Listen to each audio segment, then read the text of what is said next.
Viral wanita Indonesia sukses jual gemblong di Cina, kini diundang Raffi Ahmad. Sosok Uni Santi, wanita asal Indonesia yang jual makanan di Cina, tengah mencuri perhatian.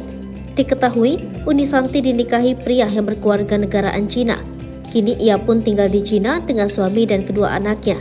Uni Santi telah menikah selama 15 tahun dengan suami dan telah dikaruniai 2 anak dari pernikahan tersebut. Setelah tinggal di Cina, kesehariannya tampak berjualan makanan dengan food truck. Ia dibantu oleh adik iparnya dalam menjual menu makanan asal Indonesia di food truck miliknya. Ia juga begitu kreatif dalam mempromosikan serta menjual makanan khas Indonesia untuk dijual di Cina. Ia pun kerap kali membagikan momen dirinya berjualan makanan di Cina melalui kanal YouTube-nya Santi di Cina. Dari banyak konten yang dibagikannya, terdapat salah satu konten yang memperlihatkan saat dirinya menjual gemblong di Cina. Dalam unggahan tersebut, ia pun menuliskan keterangannya, diserbu karena hari terakhir jualan di Cina sebelum pulang Indonesia. Gemblong ludes dalam sekejap.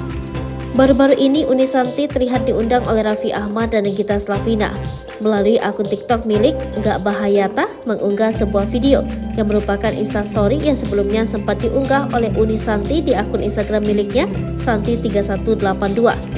Dalam video tersebut terlihat Uni Santi yang berambut pendek sebahu mengenakan baju berwarna putih mengungkapkan jika dirinya diundang oleh Raffi Ahmad dan Nagita Slavina. Diketahui jika pada saat mengunggah instastory tersebut, Uni Santi sedang bersiap akan mendatangi rumah Sultan Andara. Pada unggahan lainnya di akun TikTok milik Putri Yanti93, ia mengunggah sebuah video yang memperlihatkan Raffi Ahmad bersama dengan Uni Santi dan sang suami yang berkebangsaan Cina.